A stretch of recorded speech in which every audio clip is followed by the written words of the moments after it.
Hello, Tyson.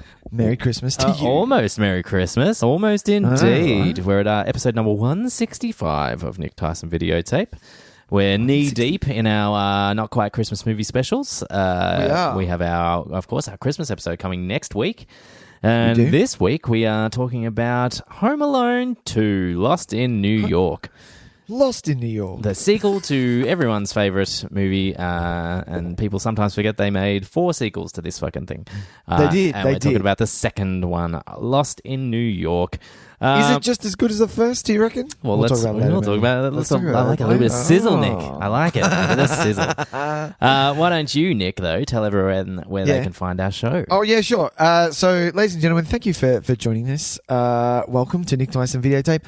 My name is Nick. This is Tyson, and we do a podcast talking about movies. If you want to rate, review, all of those things, you can do that wherever you are listening to the podcast. Other than that, we are on all the social medias, which is Facebook, Instagram, Twitter. We do have a Gmail account, so if you wish to write to us, you can write at nicktysonvideotape@gmail.com. And other than that, we're on YouTube, and Tyson and myself are big fans of Letterboxd app. So if you wish to see what Tyson and myself have rated Home Alone 2, Lost in New York. Lost in New York? Yes, Lost in New York, correct. You'll have to jump on the Letterboxd app and follow us. So Tyson is TYS_videotape, and I am NIC_videotape. That's correct. I've just realised I haven't done it yet, Nick. Well, there you go. You can do that. See, Tyson's doing it right now. So if you're listening, it doesn't really matter because we're not live. Exactly. Far from it. So, but you can imagine me doing it. Exactly. You can hear him. If he puts the clicks on his phone, like, that's just me making the sounds. You can hear it. I totally do it. So, yeah, other than that, ladies and gentlemen, hope you enjoyed the show. Yes. I've never said that before. No, that's true, but we do. It's not a lie. We always do. No, of course not. Why would we lie to you? Nick. Yeah. We're going to start the show. Tyson. So last week, Tyson, we talked about how, there's never any trailers anymore. No trailers whatsoever. Da-da-da-da-da-da-da-da. Literally the next day, yes, we got a full dumpster fire of just fucking news. Look, and that's probably our fault for not remembering that the Disney shareholders presentation was going to be screened the following day for us. That's true. Yes, we did talk about how there was a complete lack of anything good coming out, and then all of a sudden we got a cavalcade of fun things. So we're gonna bring back like 2 weeks in a row our favorite segment that never gets a run, which is news. Very good. Yes, with Nick Tys and Videotape. That's Hello, it. ladies and gentlemen. My name is Nicholas. This is Tyson. Welcome. Good afternoon. We have lots of news to discuss with you this evening. We do. Let's discuss the weather. No, I'm kidding. So we did have the Disney shareholders meeting. We did? Which was basically Kevin Feige just in front of a massive screen doing like an Apple kind of launch event style thing, like a presentation. Yep. And so we got to see a lot more of the shows that we're very excited for. We got some confirmed release dates for stuff, which is really exciting. I think we're only like 3 weeks away from WandaVision, Nick, which is are we? incredible. What, really? I thought it was Jan. Is it Jan? No, it's December. What? No, it's Jan. Oh, no, you're but talking Nick, about Jan. we're almost finished December, buddy. Like, I don't know what's going on. Look, I don't sleep much very more. Okay, I'm telling you, it's a scary world out there. It's fucking hot. I'm scared. It's fine. If that's not the motto for 2020, then I don't know what is. I'm scared. I'm scared. I'm hot. It's hot. I can't breathe. God damn it. Thank God for video games, and that's about it. So no, the WandaVision release is I might have overshot it a little bit. Let me double jump check. the gun a little. Yeah, no, that's right. Let's have a squizzer because I thought it was about 3 weeks, but it might be a bit longer. Okay. If this just lets WandaVision is the first. We're getting and everything that we're just about to talk about. Kevin, the lovely Feige, has said that it is canon. So things that happen in these series is going to January 15th. January 15th. Well, that's a month exactly 15th. From the day of recording for us, Nick. There we go, Tyson. We are recording this a little bit early in the week, so if any great news happens over the next 4 or 5 days, and people wonder why we're not mentioning it, it's because we're recording quite early in the week. We are.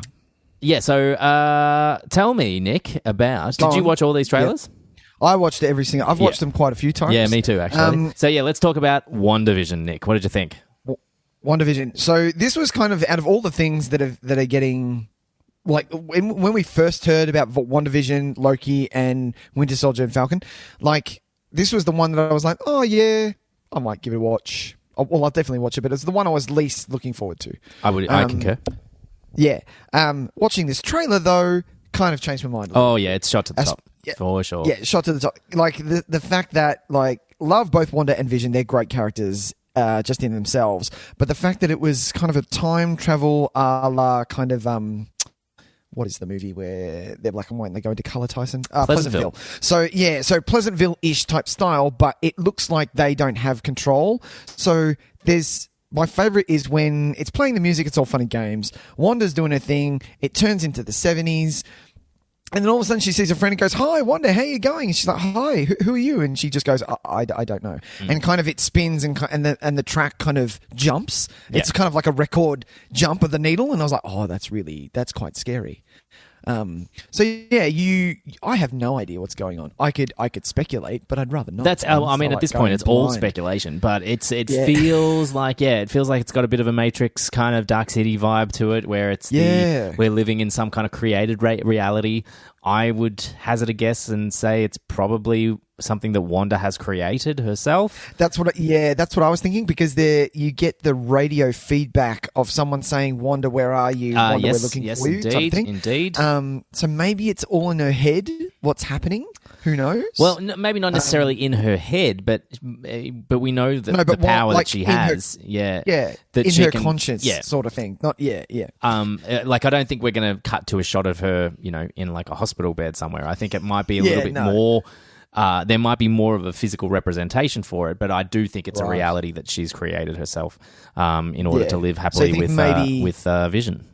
So you think maybe Vision is dead at this point? Like, this is just speculation, but Vision is dead at this point. I think we have to assume split that off a alternate reality. Because the only thing that I can think of in this is that she's like his death affected her so much where she created an alternate reality in her head, and that's what we're seeing possibly. Or what we're seeing is what happened between what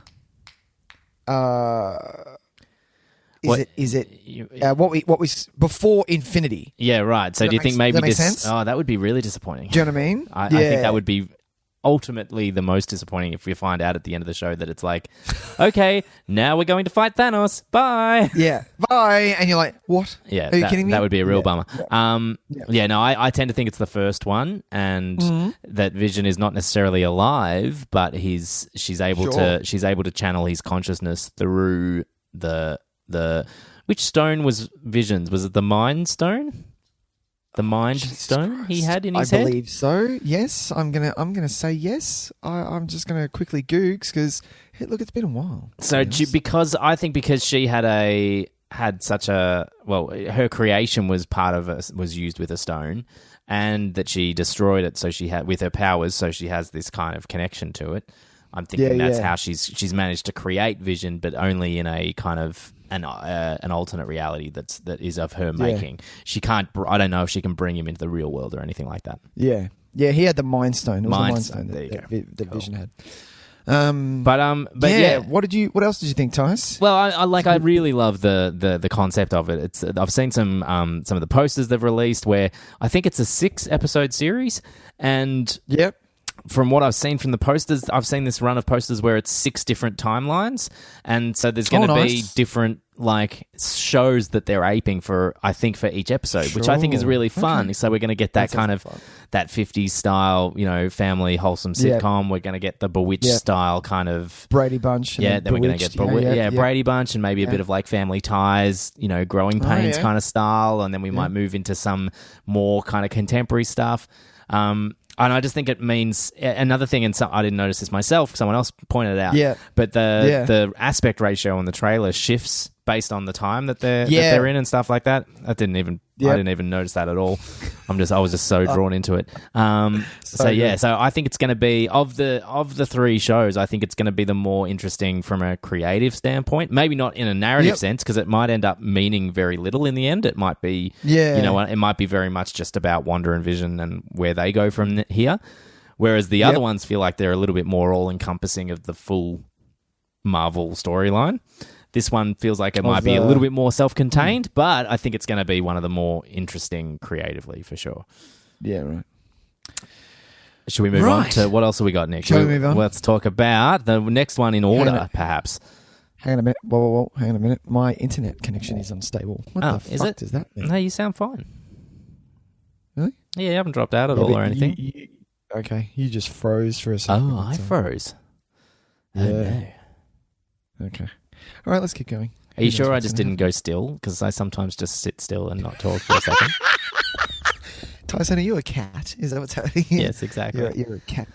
What are we talking, Tyson? Let's talk. Well, the next one in order, I think, will be Falcon and Winter Soldier, which let's do that. Yeah, we finally got to see a full-length trailer for that. What did you think, Nick? Yes. Oh, my God. So this, doing a little bit of research on this one, this is actually a movie that they cut into a TV series.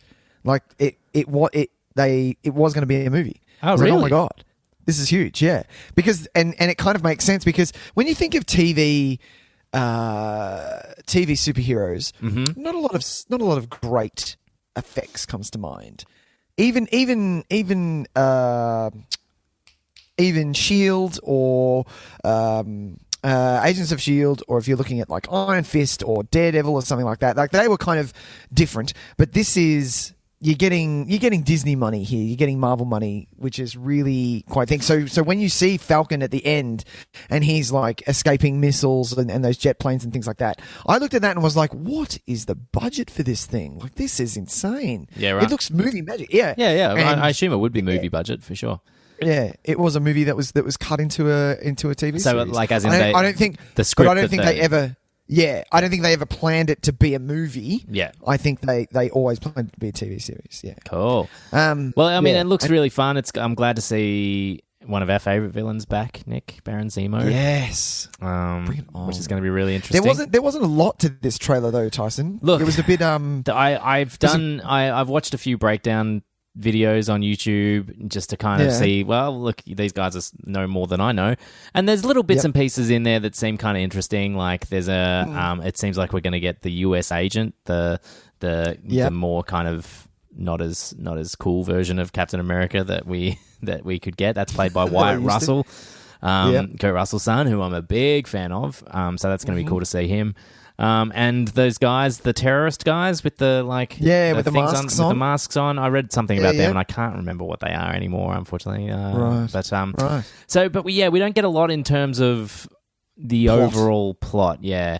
I think we're kind of left in the lurch with that, and look, that's okay. I think it feels like it's going to be more of a spy kind of adventure, a bit more like Winter Soldier in feel, I think. Yeah, I think so too. Because of how well Winter Soldier did, I think this is their chance to kind of make Winter Soldier sequel or a spin-off type deal. Yeah. Like, it is Falcon and Winter Soldier. Like, this was the one I was most looking forward to when they got announced. Yeah, me too. But yeah, this could be just both of them just talking in VW Beetle, and I'm fine with that. I'm on board for sure. I'm in. I think in tone, I feel like it's going to end up being the most like Agents of S.H.I.E.L.D. You know what I mean? That kind of that boots on the ground kind of, we've got missions and we're doing stuff and you know what I mean? And we get in fights and we have chats, and in the end it turns out that there was some kind of grand big plan and blah, blah, blah. I think it's probably the most likely to end up like a traditional action television series. Action. Yeah, sure. Yep. Not that that's a bad thing. No, of course not. No.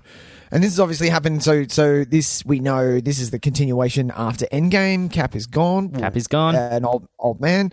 And yeah, this is just them kind of following on. So yeah, this is, I can't wait. I honestly can't wait. So we get this, I think March. Is it March 2021? Yes, March, perhaps. March or April? I can't remember. I think it's March, yeah. But I've got the date that I've got in front of me says March 2021. Right. So we'll see what happens. Awesome. the one before as well, like back on WandaVision. That's actually, I love this. I love that Disney does this, especially with like Mandalorian, that they do one episode a week. Oh, they are doing one a week. I love that. I love that. I love it. I don't binge watch. No, it's because people are talking about it at work. Did you watch it? Are you going to watch it tonight? Oh my God. People are excited for it. I'm big on that. I love that that's back, you know. This is, look, I don't mind that. I tend to wait until there's at least, a season down so I can maybe watch 2 in a row as opposed to just one. Oh, yeah. Nice. The Boys, though, I did weekly. I couldn't wait for that, and for these as well, I'm fairly certain I won't be able to wait. So, nice. As much as I would love to give it 6 weeks and then just binge WandaVision, I've got a feeling that fucking whatever that date is, I will be up in my pajamas locked in at 6 a.m. or whatever time that they say it's available, and I will be sitting there ready to go. I think it's our 10, I think. 10 a.m. 10 o'clock in the morning, yeah. Okay, all right. Well, that's when things like, I know Game of Thrones, the last season of Game of Thrones dropped. Sure. Yeah, that time. Yeah. Very good. So next, Nicholas, after Winter Soldier, or Falcon and Winter Soldier, we had the Loki TV series. Loki, which is a TV series. Now, Tyson, where do you sit on this one, my friend? I was less interested, and now I am more interested. Okay. I think because this is the well. one... Yes, me too. I completely agree. I just think that I'm done with Loki. I think it needs to be put down now as a character. I was like, yeah, you know what, I'm done. I understand that what they put in Endgame with him grabbing the Infinity Stone and kind of getting out of there, and that's a whole different timeline, which everyone knew. Everyone who kind of was in the know was like, oh shit, oh I see what they've done there. But yeah, this is the one where I was like, yeah, look, I'll watch it, but it's not high on the list. I'll definitely, but yeah, this trailer, yeah, it was fun. It was good. It is fun. I'm kind of over Tom Hiddleston. Yeah, look, if that's the case, you cannot. Yeah, you can't really get around that because you're going to be spending a lot of time with him.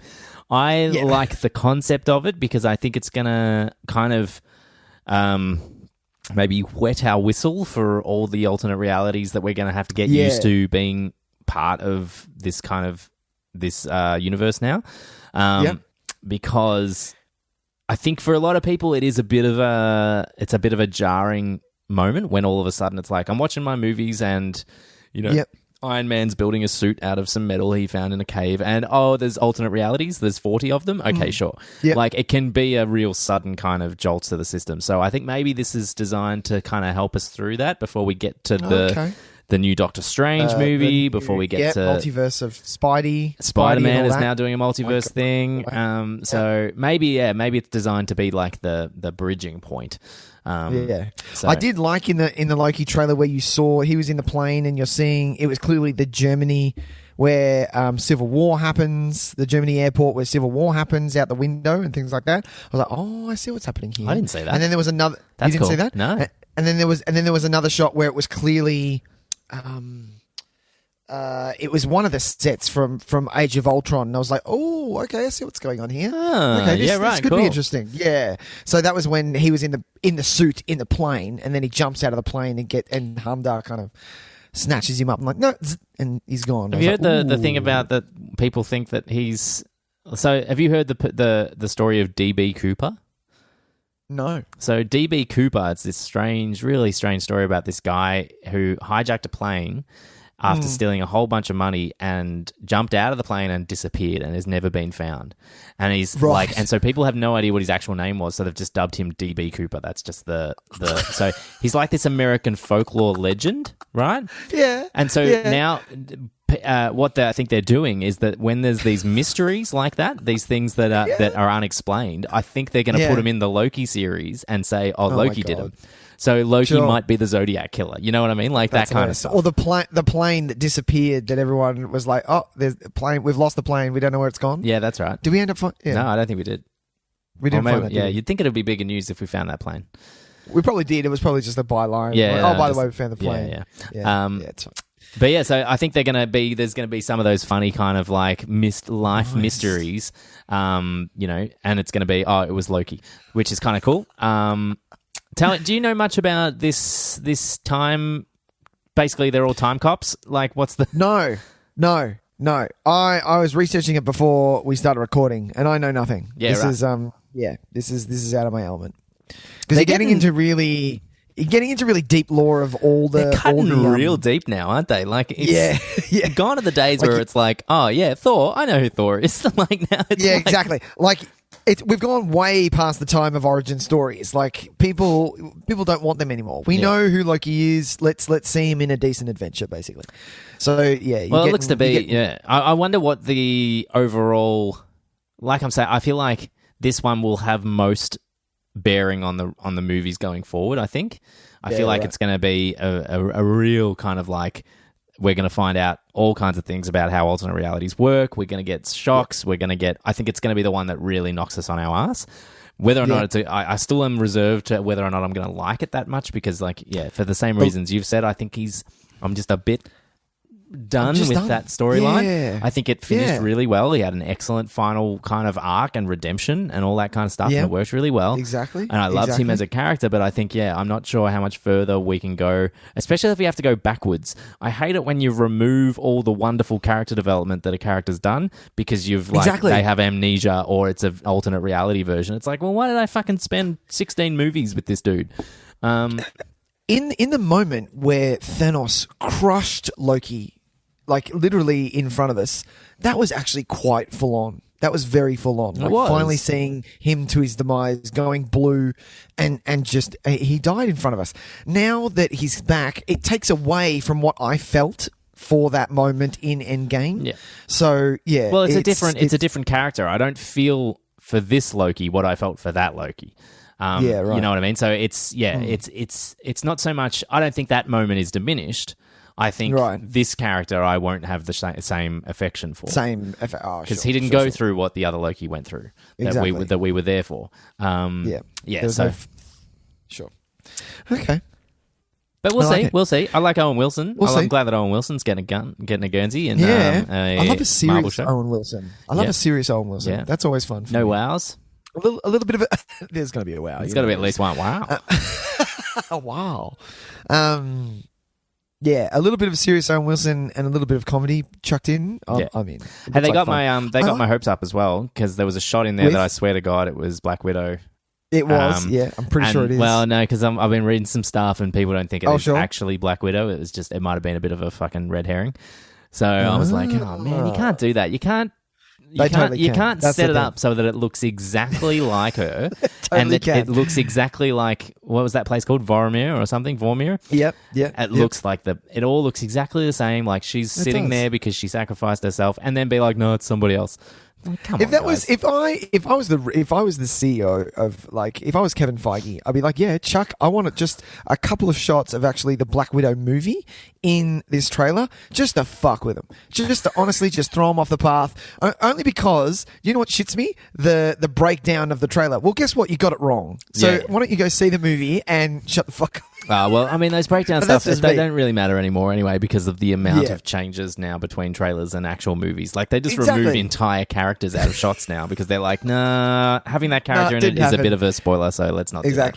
Which is why, like, the Infinity War run, where everyone's running, like, and the Hulk is running, and that literally never happened in the movie at all. Nope, not in any of the movies. So good. Love very good. And all right, well then lastly, on the Marvel front, we had also our first trailer for the What If animated series. Yes. And I'm excited about this. This was my second. This looks very cool, doesn't it? Oh, this looks very minty. I'm all about it, especially with the things you can do with animation that, you know, it's a lot more budget capable, so you can just really go nuts with whatever you've got on there. I guess it's budget proof, isn't it? Because you're only limited by your imagination and what you can draw and on a computer. Exactly.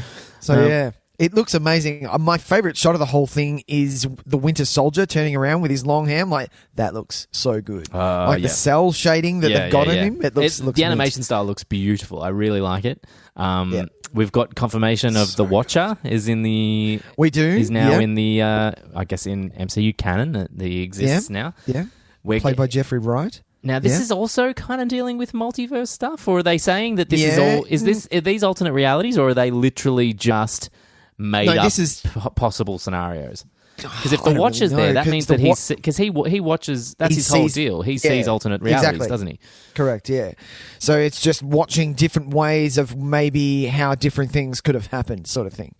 And giving us those stories, which I am all about. May this thing run for like 29 episodes. It would be so great if it just ran alongside forever as just a hey, we're just telling cool stories. Remember that weird comic from 1987 where Spider-Man married a, I don't know, She-Hulk?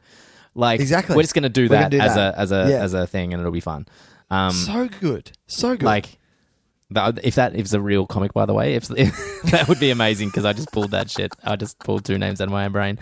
But do you know what I mean? It would be fun if they just kept doing all that kind of stuff. Because some of my favorite comics were just random one-offs that I had as a kid that weren't part of any big series or anything. They were just stories. You know what I mean? Yeah, right. I had this awesome Wolverine comic that I loved to death, and it was just this single story of him, kind of walking the streets being Wolverine. He had a big puffer, a big trench coat on, and he was just kind of stopping some crime dude, and it was a real insulated story. They're the ones that you'll never see part of it. You'll never see them part of a big kind of movie universe because it means nothing. I don't know. They made a Star Wars movie, Rogue One, out of one line in A New Hope. It's a very good was point. Was it A New Hope? It is, yes. It was one. Yeah, it was New Hope. One fucking line. One line. Many Bothams. So Bothams. Many Bothams died to bring us this information. But seriously, come on. I need to watch Rogue One again. I feel like I give it a bad rap. But yeah, what if... I'm really looking forward to this. This looks so good. All the stuff with Winter Soldier, the Doctor Strange stuff looks amazing. And then you get a glimpse of Marvel Zombies. We get Zombie Universe. Zombie Cap. How terrifying does he look? It's amazing. So that's a great series. I've read that series. That is lovely and quite scary in some parts. Yeah, great. But yeah, I'm bringing it on. And Peggy Carter's back as well, who I'm always excited to see her because she's secret. Totally. People don't talk enough about her TV show being legit one of the best TV shows that Marvel created for a while there. I watched it over lockdown, and at the end of it, much like I did with I just finished. So the last two TV series I watched was Agent Carter and Daredevil season 3. At the end of both of those seasons, I was like, why the fuck aren't we continuing these? It's really disappointing. What happened in Daredevil season 3? I gave up. Just tell me. You gave up? Yeah, I gave up after 2 because I thought season 2 was such a drop-off in quality for me. No, I couldn't get back. Yes. I completely agree, but it's probably just worth you watching it, man, because it's him. It's him not believing in Daredevil anymore. He is just a guy, and he's out to kill Wilson Fisk. And Wilson Fisk is in his element. He has all of his tentacles in everyone's pies, and he is just ruling so well in this. It is amazing to watch. And then you get, I'm just going to give you a little teaser just to sizzle, just to let you watch it. Yeah. A little bit of sizzle. The character of Bullseye is created in this. Now, he's not named, but it is Bullseye in the flesh of what he can do, if you remember what he can do. Yeah. And my God. Is he played by Colin Farrell? Because seriously, it's a hell. No, it's obviously not played by Colin Farrell. He's too busy in the Harry Potter land. But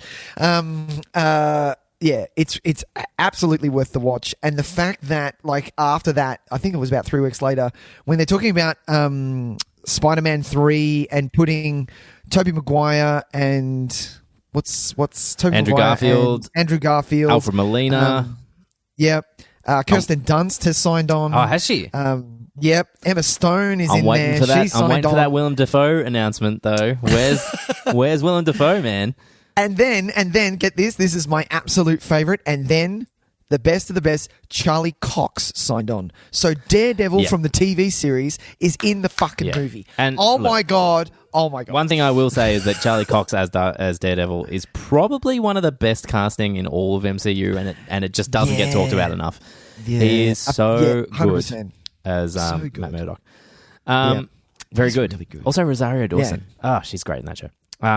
You can keep fucking Froggy or whatever his name is. Hey, remember? There's nothing wrong with Foggy. Hey, no, Foggy's fine. Leave Foggy alone, okay? I haven't thought about that fucking dude for 3 years now since I watched season 2 of Daredevil, and it just came back to me how much I hate him. He gets a little lost in the fog It's fine. He comes back to us. Foggy, welcome back. All I love right. your face. All right. That's so good. Yeah. And- Go Mighty Ducks. Yeah, go Ducks. We also have, we had announcements of the Hawkeye TV series, the She-Hulk TV series, Fantastic Four. We're finally. Did you The see? movie? Yep. Yeah. Oh my God. The director of that was somebody cool too. Who was it? It was. Oh, really? Yes. God, Yes, we'll look that up. So, I will look that Miss up. Marvel, we get Miss Marvel. Is that a TV series? That's a TV series, isn't it? No, I know. don't think so. I think that's. Oh no, you're Is that right. a movie? You're right. It is a. No, I think it's a TV series. Yeah, and then we get Moon Knight as well. So we announced Moon Knight, which is, oh my God, this thing is. It's getting a bit. This is getting a bit chockers. Like everyone, like this is just on the back of after Kevin Feige finished. The head of the Star Wars section of Disney came out and just fucking decimated everything with so much Star Wars that every fanboy is like a pig in mud right now. Like it is intense. We're not going to talk about that right now on this show. No, because there's way too much. There's way too much Star Wars stuff, and to be quite honest, there's way too much Star Wars stuff. I'm not going to Too watch. much for you, Tyson? I'm just not going to watch it, man. I'm sorry. Yeah. Like. There's two in there that I definitely won't watch. I'm over, much like Loki, I'm over Obi-Wan. That story is done. Oh, so that's probably that the to only bed. one I would watch because Oh, I know you they're fucking getting serious? Ewan McGregor back and they're getting Hayden Christensen back. Hayden Christensen and I need back, I know. I just need to kind of Seriously? see what's going on there Oh, because that no, choice I to me can't. is I bonkers can't. because he can't That is act, insane. That kid. I know, but that's the thing. Imagine Tyson. This kid, Hayden Christensen, has gone away. What was it, 2004? I don't know, who the fuck cares. He went away after the end. Just went to like the monk version of the acting world. He didn't though. He's in terrible movies. Got some chops and fucking comes back and owns it. Imagine if that happened. Though. I wish that was the case, but no, he's actually starring in movies called Outcast with Nicolas Cage where they play medieval really? monks. So is that good? Did you watch that, Tyson? Oh, I've watched it. No. It's Shattered Glass. Was it Shattered Glass? He was Shattered Glass was a fine movie. Was that him? Yeah, that was him. Really? But no, he's no good.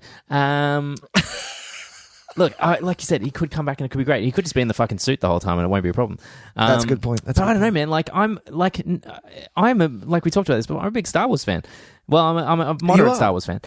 But Yeah. like I'm watching these titles flash up and I'm just like, whatever, man. What the fuck is that? I'm not gonna fuck, man. If you couldn't get me to watch like these Clone Wars and Rebels and whatever cartoon series, you're not gonna get me to watch anything else. Can I be brutally honest? Yes, of course you can. When I saw all of those titles come up behind, have a guess. Just a wild guess. What was the one that I was most wanting to see out of all of them? Do you remember?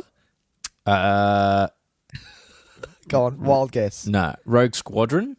No, Willow. Oh my god, The yes! remake- They're the fucking remake doing of a Willow. Willow thing. I saw that, and Warwick Davis is back, and I'm like, you know what? Fuck Star Wars. I'm in on Willow. Yeah, great. Fucking Make bring me Willow some a big deal. man. Fucking bring that. I shit love on. that they're just looking through all of George Lucas's like. Yeah, Hey, what back else did we catalogue. get with this? Yeah. Oh, we got Willow. Yeah, fuck yeah. Let's we make got it. Willow. Let's make something out of that. Let's do a Willow. Everyone loves Game of Thrones. Yeah, bring on. We'll They're do like, a kids Willow. You Fuck got it. American Graffiti too, and they're just like, nah, that's cool. Nah, look, Fast and the Furious is there. Yeah, it's fine. We'll be That's fine. fine. What else you got? Ewok, Son of Endor? Yeah, we're Ewok Adventure. Caravan of Courage. Look, it's a full pass. Well, they're doing. Did you see they're doing a Lego Star Wars Christmas special? So They are. and I'm wondering. I saw that. I hope they just make the original Christmas special, but with Lego would be really fantastic. I think that would be. They quite got to fun. pay homage. They'll pay homage somehow. Yeah. Like seriously. Yeah, no. So- Well, like Chewie's got to have a wife and kids. Like that's just that's got to happen. I need the baby Chewies. Oh, it was so weird. It was so weird. Yes, but we didn't really talk That's it. much about the Star Wars stuff. But yeah, exciting stuff. No, I don't no, need the to. one thing the Rogue Squadron thing is worth mentioning because we're getting a Sure. movie from Patty Jenkins of Oh, Wonder yes. Woman. So that's the only confirmed movie I think that they announced. All the rest of them are TV shows, and that's the only like legit. Here we're getting a movie in line with the Solos and the Rogue ones. Kind of a side story. A side note. Yeah. Hopefully I like not it. too related to some cartoon that aired in 2006 that I didn't want to watch, because that'll be really disappointing. If I'm not getting the full experience because I didn't watch 7 seasons of a cartoon on Nickelodeon.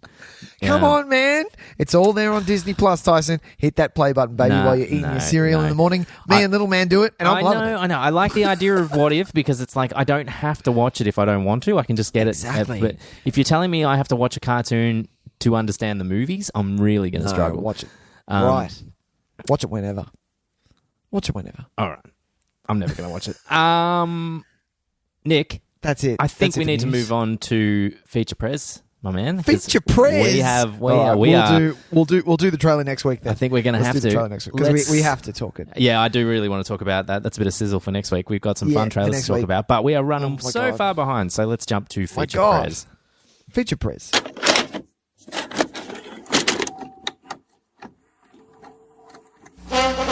And now for our feature presentation.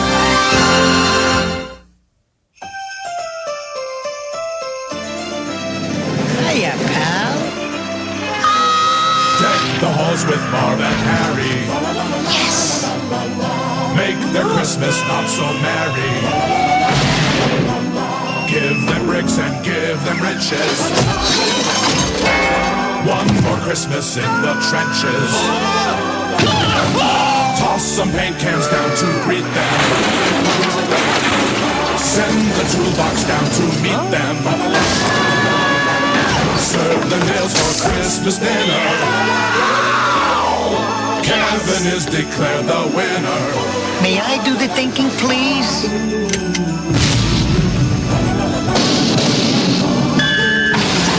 Home Alone 2, Lost in New York.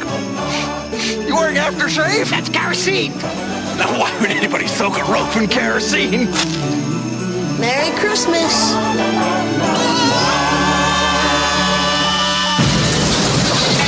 All right, Nicholas. What year was Home Alone 2? It was What year was Home Alone 1? 1992. 1992. So 2 years after Home 2 years Alone after 1. the first Home Alone. I was the ripe old age of 10 years old. How lovely is that? I know, 10, it's a good 10. time. Remember being 10? It's a good age. That's awesome. Some good stuff happens. The Tooth Fairy kept going, and the Easter Bunny was still a thing. Oh, mate. And summer lasts for like a really fucking long time. Yeah, peak summers at 10 years old for sure. Like a long time. You're also getting to be like the big kids at primary school. Like we're talking like grade 5. Yeah, that's true. You know, like it's yeah. You have run of the playground type deal. Exactly. You start to you start to take a bit of ownership of, you know, of where you get to play and things like that. Yeah. Plus, you get to go see movies like Home Alone 2 with your That's mates. true. Like that's kind of you kind of get into that Did point. you see this at the cinema, Tyson? I did see this at the cinema. I have Fuck very, you. very clear memories of seeing this at the cinema. I probably, look, to be honest, as much as I'm saying I went and saw movies with my mates, I think I saw this with my parents. Because I know that my dad, I don't know if my mum came, but my mum and dad, and I probably talked about this when we did Home Alone, which was eons ago now. It was. 2 Christmases ago. But my parents really like the Home Alone movies for some reason. Yeah. They just have a fucking riot when they watch these. They love it. They laugh their asses off. So Good. I'm pretty so sure. do I. It's fucking gold. I think that's why. They came to see Home Alone 2. At least my dad with me. Nice. But yeah. What about you, Nick? How did this rank? Did this come late, or did you see it when it came out? No, I saw it when it came out, but I don't have any like rad memories. I know that me and my brother love, like, we could watch. It's all about Daniel Stern for us in this movie. Like, You might like be the only 100%, people in the world that say that. No, I love Daniel Stern. Daniel Stern. I know, and I'm putting a spotlight on him, man, because I like it. Like, fucking hell, he sells the shit out of this movie. It is so good. And so me and Dan every now and then, like, fucking will just quote his lines back at one another, and we know exactly what we're talking about. It's our favorite bits, like, seriously. But yeah, going back, like, even watching it last night with Sam, it is just so. It's so warm. The Home Alone movies, you can watch them. They're like staples of Christmas. And I'm really glad that they are, because not only are they, you give a bit of a kid's movie, kid kind of Macaulay doing his thing. Like, he's going through the motions of what you would do if you didn't have adults in both movies, which we've always, every kid's wanted to do that. No, I don't care what you say, right? And then you get you get some comedy in there. You get a slapstick with Harry and Marv, which everyone fucking loves. People are there for it. And then at the end of it, you get like a nice rounded up Christmas movie, which in both of them it happens. It hits kind of home more in the first one for me. But yeah, a nice little remember what Christmas is all about.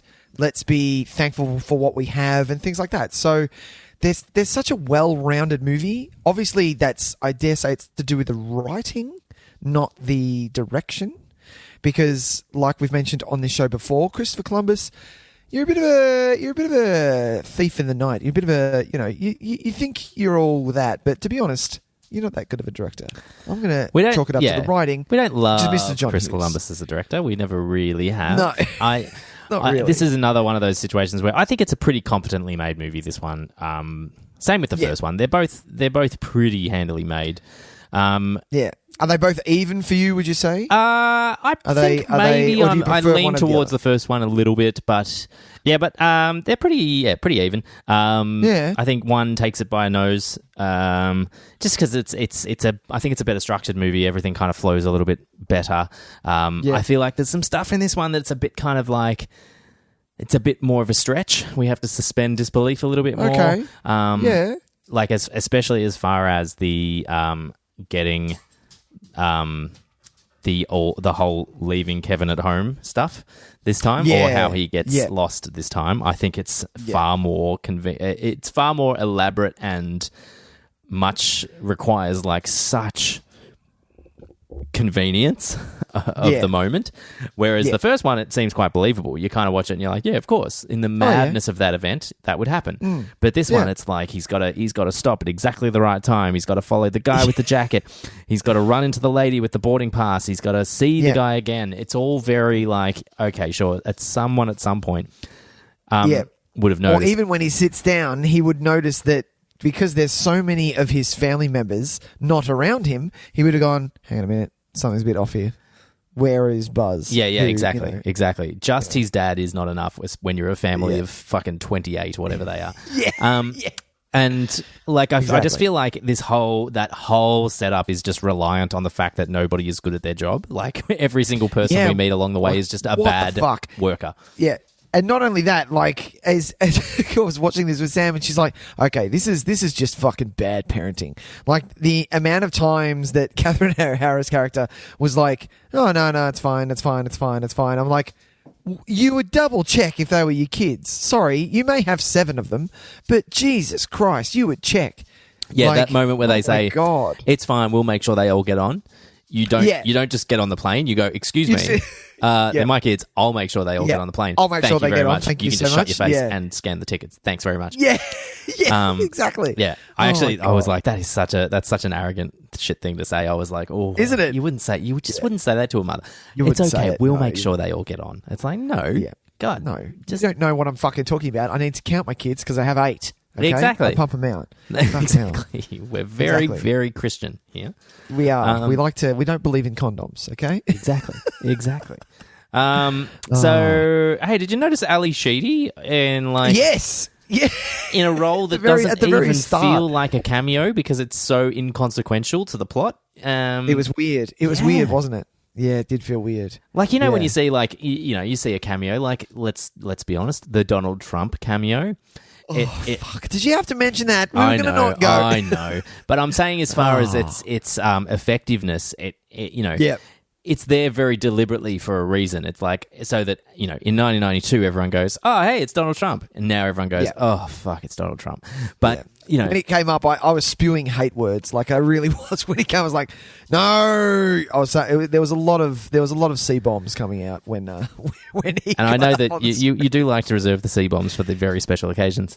I do. But the Ali Sheedy one was so strange because it doesn't feel like that at all. It feels like she's just she just happened to get the role of the ticket agent because she needed the work.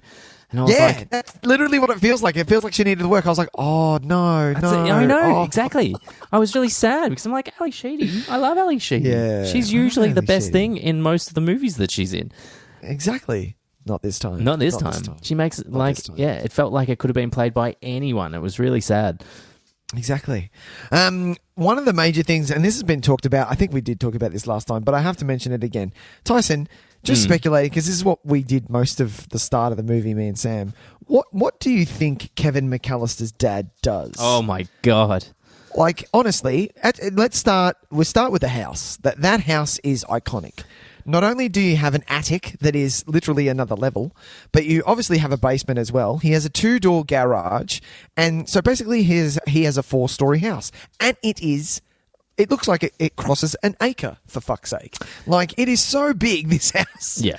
Like, it's wonderful. And then, it's a wonderful, wonderful house. Exactly. And then on top of that, he's shouting both families a trip to Florida by plane. Yes. Him and his wife and his brother and all that stuff are flying first class, Tyson. First class, not business. First class. Yep. And then when Kevin gets the bag and is looking for the batteries, did you count how much cash is in that envelope? It's a wad, so we're talking probably $5,000 to $6,000, I would think, in that wad. Yeah. And that's just his wad. walking around money, and that's what blows my mind. That's like exactly. Yeah. So throughout the whole thing, I'm like, Sam, what's a political? He's got is he a lobbyist? Is there lobbying going on? Oh yeah, he's working for Big Tobacco, you reckon? Exactly. Do you know what I mean? Like he's either an arms dealer. Oh yeah, he's something sort of an arms dealer because it is the 90s. It's the 90s, Tyson. Oh yeah, everyone was doing a little bit of gun dealing under the table. It's a little fresh, you know. Everything's still happening. We haven't had 9/11 yet, But yeah, there's because it's not drugs. I don't see him as a drug mule or anything like that. He's definitely an arms dealer. Or what was another one that I said? I wrote down. He's either a lobbyist or Sam likes to go pure dark. I like to keep it light and fluffy. Okay, sure. She's like, no, he's a Jeffrey Epstein. Oh. He has. I was like, whoa, don't say that. She's like, no, he has things on people. He's not part of the kind of right. So human trafficking. He's just got the dirt. He's got the dirt. Is what it is. Right. So it's just seriously? like, hey, keep a steady flow of income coming my way, and these pictures will never see the light of day. It's all good. Yeah, exactly. That's how he gets paid. I mean, the fact that he could, his credit card has the ability to get like a suite at this very, very fancy hotel without any trouble whatsoever. That the limit's probably pretty extreme. The one thing though that I found kind of funny is that he flipped out about $900 the way I would flip out about $5,000. You know what I mean? Yeah. If I saw $900, I'd be like, "What? Oh man, shit. What are you doing, man? Hey, $900. Was it good? Yeah, yeah. I wouldn't. I hope it was worth it. He's like screaming bloody murder, and I was like, oh, maybe it was just the 1992 thing, and I was like, $900 in '92 is probably a handsome figure. That's quite a lot, yeah. But it's not as if you can't handle. That's fucking chump change to the man. It was funny how when the camera panned down, how not shocked I was by that figure. Yeah, like I thought. I remember thinking in my head as it panned down, I was like, oh, it's going to be some ridiculous amount, and I was like, oh, $900. That seems actually pretty reasonable. $900. That's all right. He did eat a lot of ice cream. Like I got a lot of change. Yeah. How much? But did you see that buffet? Oh my god! Well, I mean, that's got to be a good $200-300 right there. So that's lovely. Knowing what hotels charge for that kind of shit. Yeah, that's true. Because you're looking at it's Lindt ice cream. It's not. It's the good shit. It's not what is it? Streets. Oh, you reckon a bit of home brand Neapolitan? It's not. It's not home brand Neapolitan. Oh, that shit is like Lindt ice cream. I don't know what it is. A bit of Ben & Jerry's maybe. Yeah. P.S. Ben & Jerry's are charging ridiculous amounts of money for their little tubs of ice cream. What the is the world come to when I go to Uber Eats and it's going to cost me $15 plus delivery to get a little tub? For a fucking soft serve of basically it's a small cone of Ben & Jerry's. No, Ben & Jerry's. Sorry, if you're listening, anyone in Ben & Jerry's, go fuck yourself. Like, honestly. Like, what the hell? Come on, man. It's ice cream. Oh, no. I'll go Macca's. Give me a quick soft serve. Is it still 40 cents? Is it still 40 cents? Probably not. But yeah, how about, though, go on. So, I know we're harping on this for a long time, but I was really quite shocked. Yeah. The size of the bowl of ice cream. It was a chip bowl. It was a fucking chip bowl. So I get it. He's a kid. He's going to order a lot of ice cream. But even the guy that's there who's serving it should be like, nah, man. I'm not going to serve that because you're just going to throw it away. Exactly, that's a waste. You know, when I say 3 scoops, I mean like 3 kind of delicate scoops. I'm not talking. He's like Heaved. Yeah, he like smashed it on the plate too. Like it and was then a put fucking like a mountain whole bunch of like cream. whipped cream and shit on top. There's also a little continuity error there. I noticed in that he's already got 3 scoops in the bowl. Oh, It cuts back to Kevin, cuts back to him. One of the scoops is missing, and he says, 2 scoops or 3? And he goes, 3, thanks. And then he re-scoops it in. oh, okay. Yeah. Since we're on the ice cream scene, angels with even filthier souls, Tyson. If this was a movie, we would be talking about it on this show. Yeah, for sure. I wish this was a movie so much. Like it looks like my Kellerfish. It looks like my bag. I'm all for it. There's dames. There's Tommy guns. There's people cheating with a guy named Muffy, Al, and Leo. Little Mo with a gimpy leg.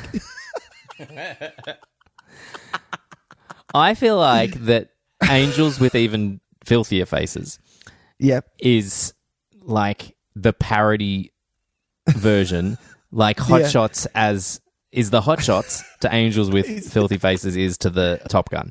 Because Sure.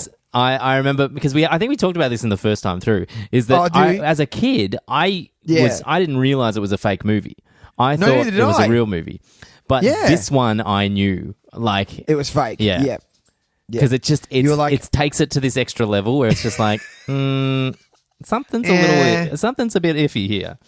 Yeah, she's so good though. I love her. Oh, I She's love that it. I actress love who's in the, I'm over the moon for you. I'm like, oh my god, you're amazing. He's loving his life. The guy that plays, whatever that guy's name is, with the Tommy gun. the big cheese. The Oh big man, cheese, whatever he's his just name is. having the time of his life. That actor.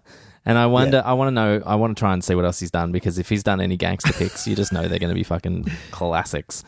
Yeah, so good, so good. Uh, All right, what else you got? Well, Let's see here. I think Buzz pretty much deserves everything that he gets in this movie. I think. Oh, seriously. I wouldn't. Would you have apologized at the start? I wouldn't apologize.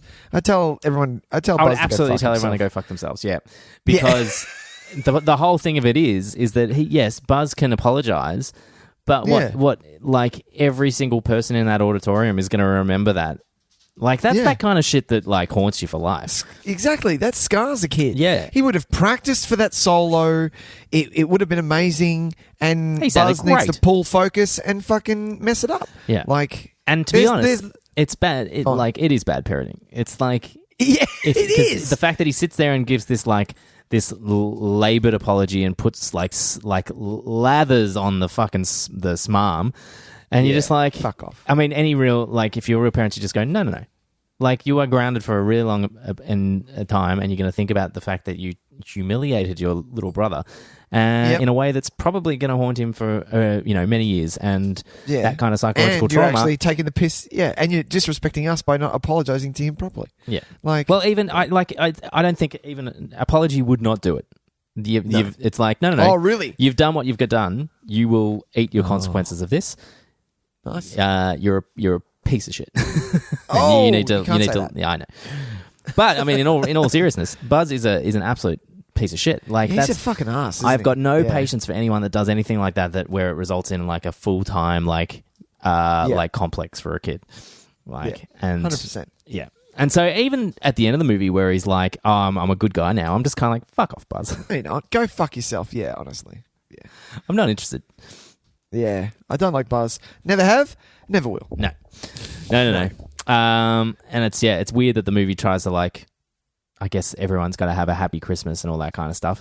But then at the end, it's like, oh, don't do something so cruel with him. Then, like, why? Like, have it be something a little bit exactly. less, like, a less memorable for him. Something, Or make his apology actually genuine. If you make his apology genuine, then it's like, oh, okay, I see what's happened. But then, oh no, because that kind of puts the bad on Macaulay, and we need to be on his side, sort of thing. No, like I think do no you know what I matter mean? what happens, Macaulay Kevin is well within his rights to say no. I'm not going to apologize to him for that. Yeah, exactly.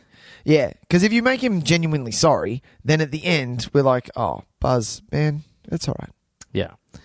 Yeah. Also, I don't like that the reason why he like goes, "Hey Kevin, you're all right," is because he got a whole bunch of free shit in a cool hotel room. Like, how about because Kevin's actually a good human being? Is that a good reason to like him? No, he got his free shit. Yeah, great. Yeah, You're a piece of shit, Buzz. Yeah. Seriously, like fuck you. Honestly, I hate Buzz. Oh my god. Do you prefer the bird lady or the snow shoveling old man? Ooh, because they're essentially the same character. No, they're not essentially the same character. They are the same character. And when for me, like at the end of number 1, when the old man is hugging his granddaughter, is it his granddaughter? Yeah, it's his granddaughter. Yes, it is. And he waves to Kevin. I am choking up, legitimately choking up, because it is lovely with the snow falling. It's Christmas morning. Fucking what the carol in the background, the Christmas carol in the background, lovely. Whereas Bird Lady, she's lovely, a little bit creepy, a little bit scary. There is a little bit of moments there, but it's kind of just rehashed of what the first one was, don't you think? Well, it's all, yeah, you're totally right. It's the same. Everything's the same, and I get a little bit frustrated by it because I feel like it's a really big detour in this one, and even the conversation they have feels really similar. Like it's, I don't know.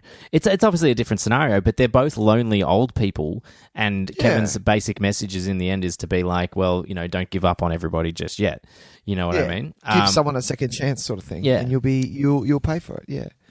And it seems very odd to me that they just didn't even try to kind of change even the messaging or flip it around a little bit so it's like, it worked for the old guy, but it's not going to work this time. That kind of where it just kind of our expectations just get broken a little bit. They straight up just do it the same way. And it's really kind of bizarre because I feel like I'm watching this movie and I'm like, this is a long movie like the first one. I think it's longer than the first one, to be honest, though. Yeah, right. And I'm like, we just don't need all of this. She's great. I really like Brenda Fricker in the role as well. Like she's really quite warm when she needs to be. Same way pretty much the same way as the old guy in the first one was. But it just seems like a real massive detour in a movie that didn't need it. Yeah, at all. In this one especially. Like in the first one, it's so beautifully woven through. Like especially when he buys the toothbrush, turns around and he's there, slams his hand on the counter, and he's got a Band-Aid, and for some reason that Band-Aid, he's cut himself, so his hand is wrapped and it's a little bit bloody. And that is like fucking petrifying, and he just stares at him, and Kevin just backs away and runs. That's just woven into the storyline beautifully. Whereas Lady with Birds, it's a bit weird, like him screaming, then running away, then realizing and going, sorry, screams in your face, coming back. I'm like, yeah, we don't really need this. It feels and forced. They constantly refer to the size of New York City, whereas in the first one, he was the neighbor. So we're saying that this homeless woman in New York City just also happens to be in the path of this happening, when we've just talked about how this is we make multiple references to Kevin being lost in the biggest city in the world. Yeah. It all feels really, really strange, and kind of like this. They're the parts that I think everyone said, "Oh, well, we're making a sequel. We need a bit of this," and they're the parts that people were kind of like, "Hey, that's not why the first movie worked. The first movie worked so well because it was genuine, not because it followed a recipe book kind of style." Exactly. Yeah, I totally agree. I like the birds, though. I like how the birds come into play. I like that she straight up Batman moves them at the end. Like, because all I could think of is like, it's like something out of Batman. It's the best too. It's really quite good. You could just see her like holding her arms up and being like, "My birds! I am the lizard queen." Exactly. Yeah, so good. What was I going to say? I do love where she takes him for Coco. How he sits, and it's in the roof of the auditorium. Yeah. It's listening to it. That's beautiful. So it's nice, just one little like open. It kind of feels like it's like the bio box, but then it's like, hang on, no, it can't be. But the entrance point feels like a bio box because it's got a few like dome lights. Exactly. Yeah. So maybe it was like an old bio box. They had a new one. That's where they used to do some of the lighting operating from, but now they've done it. But the lights that you see that Kevin is next to, they're on. aren't they? Are they on? Yeah, but maybe they're just rigged there I remember permanently Lights. now. Seriously, doing from theatre, they would have been hot as fuck. They would have been hot. Well, that's what she was saying. I think I know some ways a little bit warmer. That was probably what she was talking about. It was like, go sit next to those lights for a little while. Stick your head. You'll be toasty as. Stick your head out there. Yeah, totally. All right. Oh god, so funny. Yeah, we do get in this one, which we didn't really get in the first one. He's not necessarily. Well, he's more of a villain. We do get the lovely Tim Curry, which is always welcome for me. I love Tim Curry in anything that he does, even in fucking Charlie's Angels 1, that 2001 remake. You're right. He's a great addition. He's a very funny character. He has some line deliveries that just really crack me up. So good. But I mean, that's just him in a nutshell. He's just so very good at that kind of stuff. And you think about some of the dialogue wouldn't be anywhere near as funny or as good. Exactly. In another character's delivery. The shot of him, like Kevin watching the Grinch smiles and it cuts to God, Tim I love Curry. That so much. Like, that is sublime. That is honestly just amazing. That is a great cut. So good. I do like that a lot. Yeah. I wasn't a fan though, like all the stuff with Tim Curry. When Mr. and Mrs. McCallister get to that hotel and then they confront Tim Curry about what happened. I'm sorry, it's not his fault that you've lost your fucking kid. Sorry, you're literally like just pushing blame onto someone else. I was like, I remember this scene as a kid, and you were like, yeah, and Mrs. McCallister slaps Tim Curry. And you're like, yeah, it was your fault. And now as a parent, I watch that, I'm like, hang on a minute. This is your fucking fault. It's your fault you've lost your kid. Don't fucking slap him. You've just slapped a man who was doing his job. He didn't know that your kid was lost. He was just trying to protect his hotel. That's his job. Yeah. And sorry, you don't get to just slap a man in the face. I don't think it's fair to slap somebody in any real circumstances. But I would say this: I was not completely happy with how they ran their establishment. Yeah, I think there's a little bit of cause for frustration there. A little bit of blame. Well, look, really? let's be honest. If there was a kid, if a kid had stolen a credit card, But this is the thing. They not talk to him. They know what the name is on the credit card. It's the same last name. We're not talking about some you go, okay, this kid's got his dad's credit card. His dad doesn't know. Yeah. Why don't we just call the dad? Let the kid do his business for a little while. Let's call the dad and parents, and then they'll come and deal with it. Yeah, exactly. Nice. He's paying for it anyway. We've got the credit card. We've got the credit card. We're going to get some cash out of this. That's very true. It's fine. I don't understand why out of nowhere Tim Curry just had this vendetta against him. It was like immediately he saw him walk in the door and just went, "Ooh, like, who is this fucking kid?" Horrible. My God. No, that's all I had to say about that one. What was I was going to say? Oh, Rob Schneider. Oh. I like Rob Schneider in this era a lot more than what it became with the early 90s. Hot chick and all that. No, don't worry about any of that. Fucking douche bigelow, male gigolo. Tyson. I'm not interested in any of those Let's films. do that next week. No. Fuck Christmas Eve. We'll do Deuce Bigelow 2, Revenge of the... What was it called? It did have a stupid... Did it? Subtitle. Did it really? Yeah. It was Deuce Bigelow 2... Man in Pants. God, no. Go on, give it a shot. Well, because the first one is Deuce Bigelow, Male Gigolo. The second one is Deuce Bigelow 2. Oh, yeah, here we go. Fuck. I'll give you a hint. Yeah. Think, Jesus Christ. Bigger is National better? Lampoons. Think National Lampoons. That's your hint. Oh, is it a vacation? European vacation. Hey, Deuce Bigelow, European Gigolo. Oh, European Gigolo. Okay. Horrible.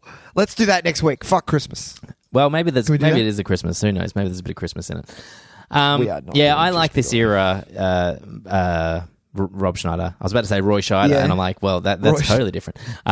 Exactly. Yeah, this is the era I can tolerate, and then from here on out, it gets like, when you think of like Judge Dredd and Demolition Man, it's like, okay, I can tolerate him as a screen presence. So as like a weird kind of character that pops up in like one scene in an Adam Sandler movie, you're kind of like, okay. But then as as he got his own films, I was just like, oh, these are not good. He was, because Adam Sandler was backing them, and Adam Sandler has so much. I still don't understand where Adam Sandler gets all his money. I really don't. Mate, Like, he's I need someone to kind of draw me a pie laughing all the chart, way. because honestly don't know where he gets his money. But yeah, he's the one that backed all those movies, so of course he loves it. Him and Lorne Michaels. So yeah, bit of cash dollar. My favorite Rob Schneider cameo is Big Daddy though. That's my favorite. Who's he in Big Daddy? In Big Daddy. Who is he in Big Daddy? Hip hop. The delivery guy. Okay, yeah. Who just hangs around. Sure. Yeah. So good. Home Alone 2 though, Tyson. Have you ever known a movie to be so reliant on a toy as a narrative device? The talkie, yes. My brother. Excuse me, Talk Boy. What is it? Thank you very Talk much. Boy. Sorry, Talk Boy. My brother had the Talk Boy. Did he really? He had it. Yeah. Yes. I don't think I can remember any movie that is so reliant on a toy. So Maybe- they set it up. Okay, they set it up. Yeah. Relatively They early. set it up well. But Yeah. honestly, this movie doesn't happen if that Talk Boy isn't in this movie. Because it's the really reason doesn't. why he gets lost, because he stops to put Yep. batteries in it. It's the reason why Yep. he gets the he gets the wet bandits or the sticky bandits on tape telling their plan. That's true. That's he true. uses it to go. Pick the hotel. He picks the hotel via that because of the ad, and books the reservation because of that with Talk that, Boy. how hilarious the hello, I am the father. I'm like, sorry. How do you do? I'm pretty sure people that work in a really expensive hotel have had their fair share of fuckwits ringing up with silly voices that they just go, Exactly. okay, sure, thank you, bye. Okay, sure. Yeah, totally. Yeah, and this movie is entirely reliant on that thing. It's really quite strange. It is. Yeah. It kind of fizzled out, though, isn't it? It's not really... And what is it really? It's not really a thing. It's just a Walkman with a record button, isn't it? Yeah. Yeah. Didn't That's they all... literally it. They all had record buttons, didn't they? Yeah, but they didn't have a microphone like that. And I think the Talk Boy, if I remember correctly, you could change the voice so that it's high pitched or low pitched. He showed that really off in fast okay. and things like that. So I think that was one of the things that you could do with it, but I'm not sure. Yeah, Talk Boy.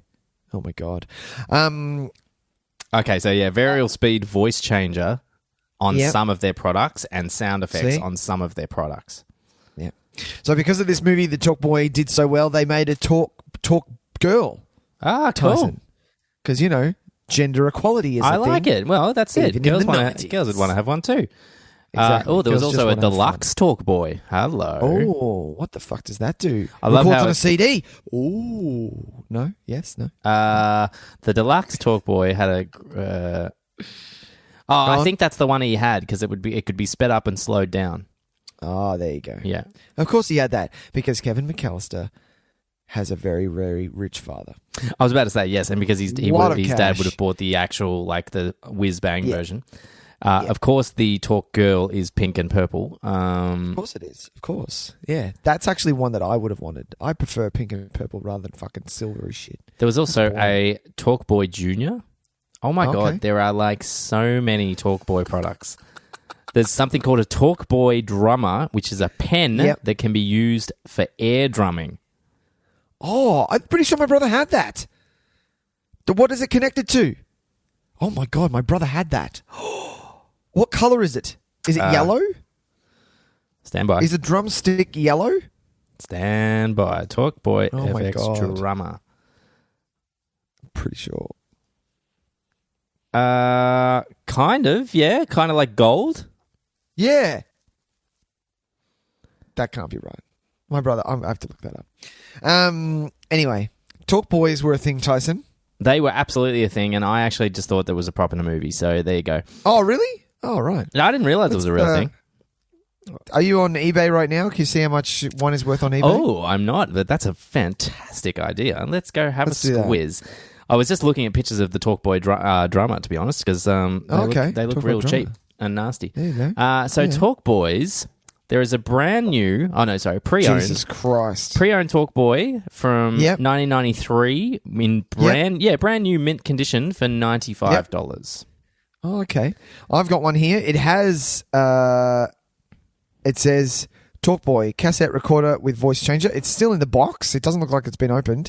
It has the TalkBoy cassette. Includes cassette tape with real voices from Home Alone 2. It has Macaulay Culkin on the box, and this thing is worth $355, Tyson.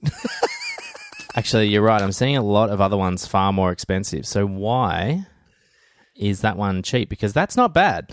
I'd pay $95 for this for sure. Oh, nice. Oh, do you know why? Because I know it's got the handle. Yeah. It's a lot of TalkBoys. I would buy it, yeah. And then I'd buy the box because I saw someone selling the box as well. Just said box only. I'm like, well, okay.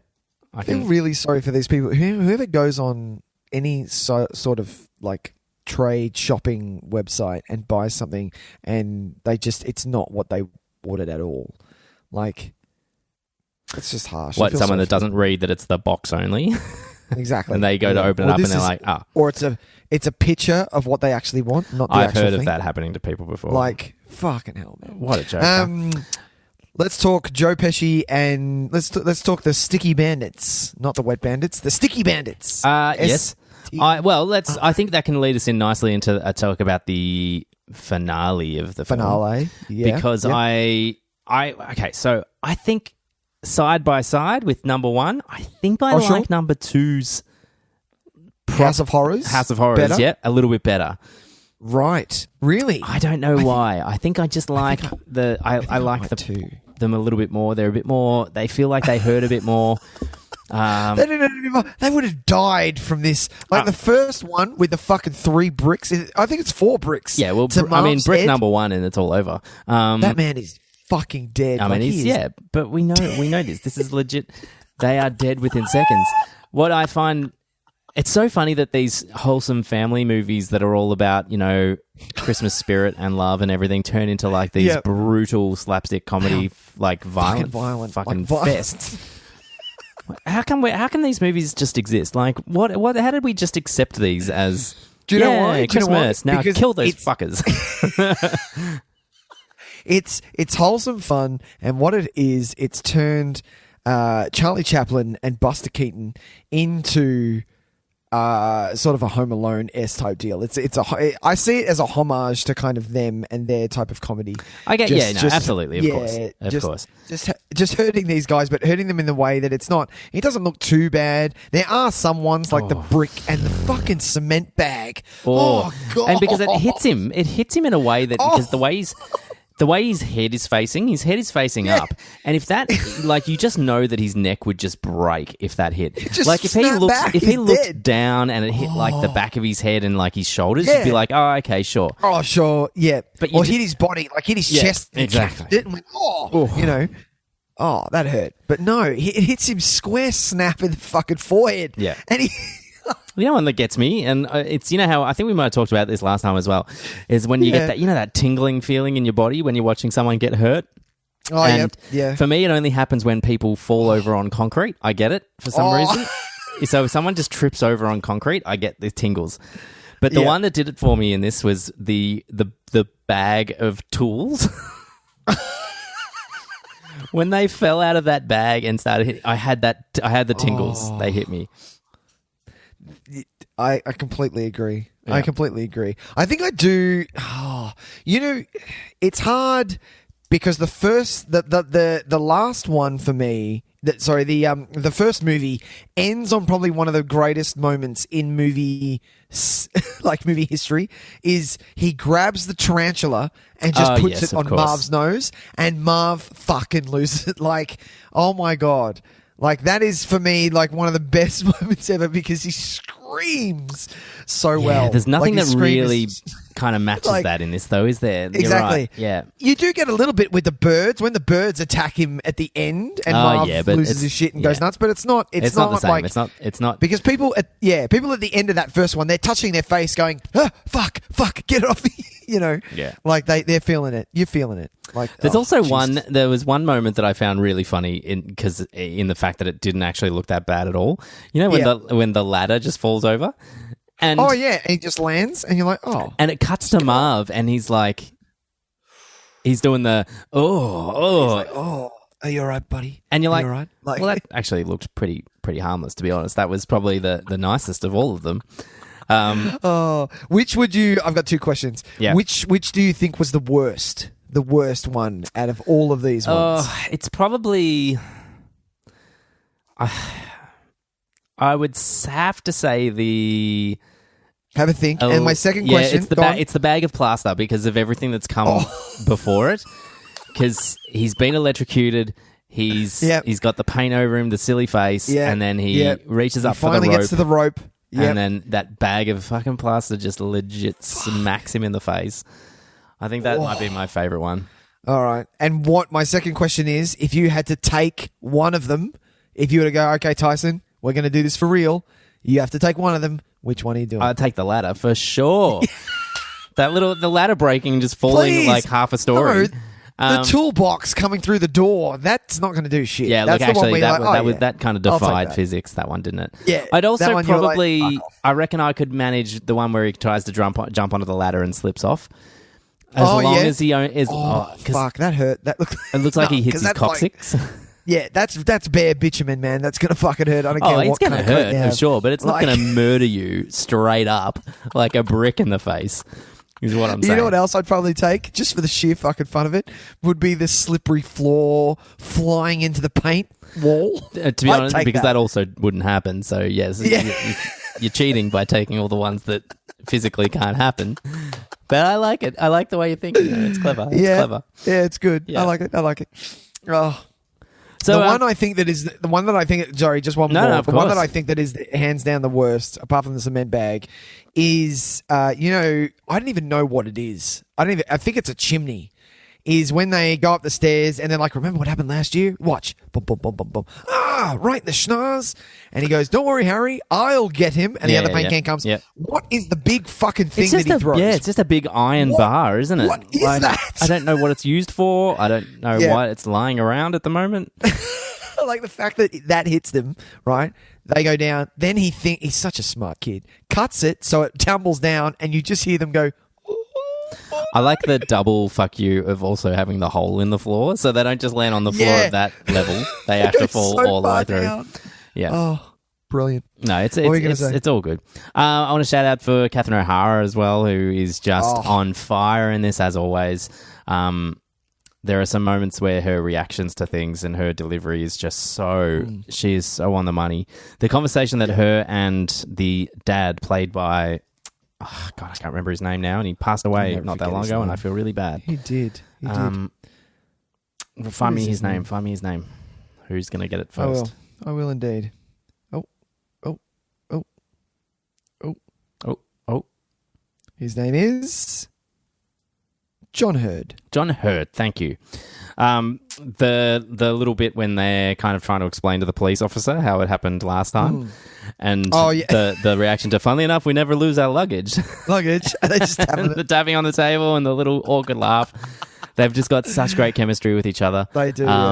Yeah, and she's just so fantastic. And she's. We actually looked it up because Rachel and I realized she looks like a good friend of ours.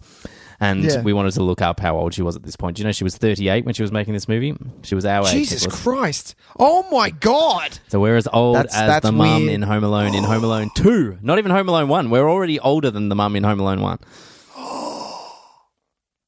I'm playing the dad? We'd be playing the dad. I'm up to playing the dad. Yeah. Oh, I don't know about that shit. Really? Yeah. I feel fucking 25. I know. We will forever. We will forever. That's amazing. So is the moral of these movies just like old people are scary? Nah, it's all good. They're okay. Is that kind of just what they're going for in these? Because maybe I love how much also. I'm going to put it out there. Oh, sure. It's all well and good, right? Old people, wow, really weird and old. No, but it's cool, right? Yeah, but also, right. They're still people. Don't talk to strangers, kids. Like, I'm sorry. Yes, it turned out really lucky for Kevin this time because the crazy old bird lady in the park was actually really sweet and lovely. Yeah, but 9 times out of 10, the homeless crazy bird lady is going to be a crazy bird lady. Exactly. And he does get that kind of scene. You remember when he's walking in the street yes, and of course. The homeless man and the hookers, and then he gets in the cab, he's like, it's not much better in here, Well, kid. that cab, I feel bad for that guy. He's just got a bung eye. It's not his fault. Fuck, he's just trying to earn a living. He looks like he's from a fucking horror movie. Are you kidding me? Yes, I would I fucking know. scream, even that's what at I mean. the It's ripe just- age of 38 that I am. My God. Fuck me, man. Is that Get what some happens whenever you plastic see surgery. anybody with any kind of deformity, physical kind of like Yeah, I someone's scream. lost an I eyeball, fucking- you just see him and you're like, They're like, whoa! Yeah, I literally just oh, screamed. sorry, man, "Oh, sorry. fucking I thought shit, you were. man. I thought you My were a Cyclops. God. Fuck, get a bag or something. Shit. I'm kidding. I'm kidding. No, it's awful, I just but- say Merry Christmas and then I kiss it better. But It's that's fine, it. it's fine. And like in more cases than not, the cab driver is probably going to be a more nicer guy than the crazy bird lady. That's true. Let's be real. It That's just true. happened to work out all right for Kevin. Yeah. I wonder how many people went up to like crazy homeless people in Central Park after this and went, Oh, God. hi, Merry Christmas." Merry Christmas," and they got eaten.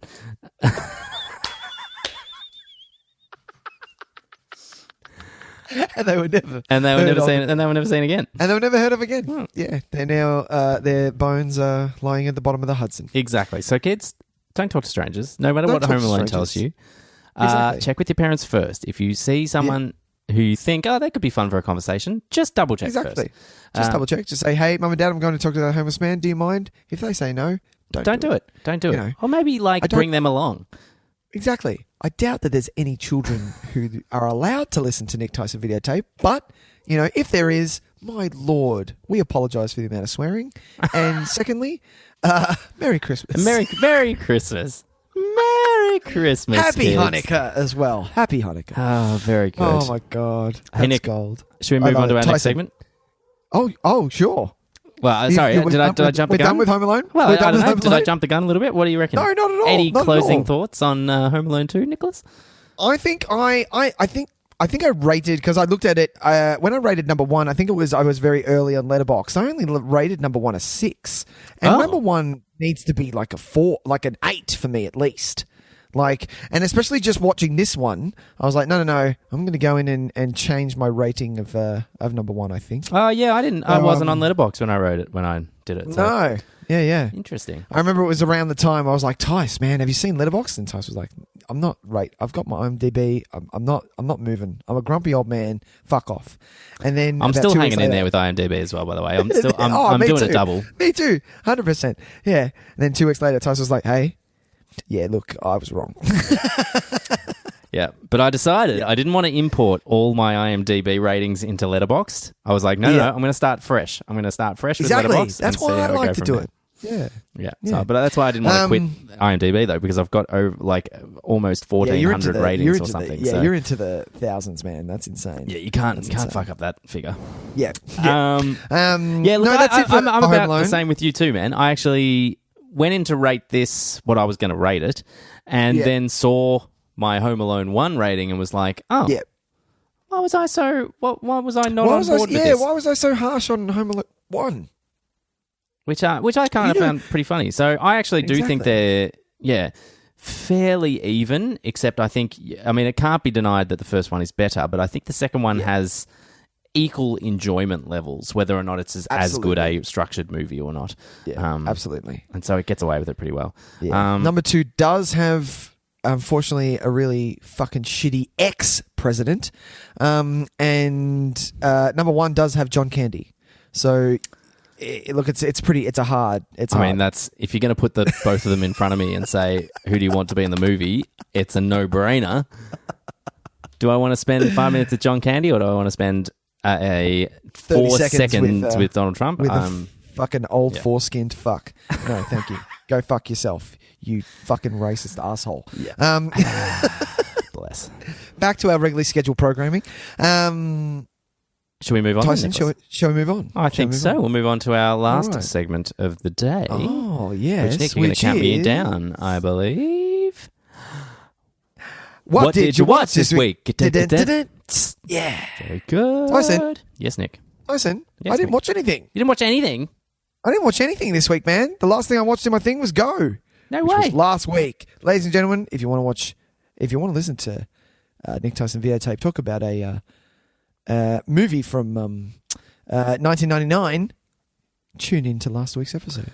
Or, But other than that, Tyson, if you want to hear us, kind of hang shit on it, by all means. Yeah, absolutely. All right. Did I watch anything? I didn't watch anything. No. I'm kind of going down a little bit of a TV series binge. Very good. I need to do that. What were you watching? So I'm watching the documentary series High Score on Netflix. Cool. Which goes through basically the history of video games from like Atari to the first NES to the Sega Mega Drive and so on and so forth. Mm-hmm. So that's interesting. But nothing really to write home about. It is really interesting though. But that's about it. Great one, man. Movies wise, not just yet. What about you, Tys? What do you got? Well, I will start by saying that I have started watching The Mandalorian, which was... Okay. How many episodes in, Tys? I think 5, maybe. Ooh, okay. 5 or so. Takeaways so far? Look, it's good for sure. Like, it's really. I'm most surprised by the production value so far. It is. We are not living in a world where TV shows are TV shows anymore. It's just a movie quality. It's unbelievable how good things look in this TV series. It suffers a little bit from Game of Thrones disease, which is every episode. Which family does this person No, belong to? none of that. It's the other thing that I used to have a real problem with Game of Thrones is that the episodes that went for an hour could have gone for 25 minutes and we would have got the same amount of information. If if we were talking about pacing and it's a little too laboured in its pacing. So the things that have happened, there's only been one episode so far that felt like a kind of standalone TV episode. The rest of them have been kind of very much dependent on the episode before. But for instance, the second episode is basically just one long kind of battle, I guess you'll say. Right? Okay. And I think of shows I think of other sci-fi shows where, yes, things like that would take place, but that would be the last act of the show. You know what I mean? That would be the last 15 to 20 minutes. Whereas in this is taking up like the whole 35 or so minutes of the episode. And I just kind of think that I'm enjoying it. Don't get me wrong, but I just think in the 5 episodes I've seen so far, I think it could have been 3. And I hope it just picks up its narrative pace a little bit. It's a little bit too slow for me for a TV show because when I start an episode and then 38 minutes later only one real kind of narrative thing has happened, I'm kind of like, yeah, but that could have just been like the second half of another episode, and I would have been totally fine with it as well because it would have worked really well. Okay, so I'm a little I don't quite understand why you're on the fence. We're on the fence here. Yeah. I really like it. The Baby Yoda stuff is just the cutest fucking thing I've ever seen in my life, and I understand why people lost their minds over it because it is honestly, it's the best character in the show, and it doesn't say a word. Right. It is so unbelievably good. Some of the Star Wars references are a bit on the nose. Sure. Like you're just kind of watching this movie, which is this series, which is apparently set in this massive universe that is full of all these characters, and then it's like, oh, it's those guys from the Cantina in Star Wars. Like you're kind of well. Come on. How big is this universe then? Or is it small? If you tell me it's small, then I'll believe you it's small. But I've been told it's this massive, big universe with planets untold and galaxies and things. And I'm like, but I know those guys. So it gets you can travel at light speed for fuck's sake. Exactly. And they mention things and they mention places and they mention people. And you're kind of like, oh, yeah, okay. It feels just a little strange. I've heard of them. Sure. That they feel like throwbacks for throwback's sake as opposed to naturally, organically related to the story. Okay. But yeah, I'm keen to keep going for sure. It's very watchable though. Yeah. So yeah, but I'm Mandalorian. I'm on it. But we'll see how we go. Apparently, season 2 I've heard is much better. So we'll see how we go. Oh, okay. I want to talk about movie-wise. Yeah. I watched else Palm Springs. Did you hear about Palm Springs? Oh yes, I'm really wanting to see this. Fuck man, it's I've good. heard that this is quite good. Oh, it's so good. It's so good. Right. So the thing that I found really fun about this is, I mean, we all know it's another kind of Groundhog Day-esque kind of film. Yep.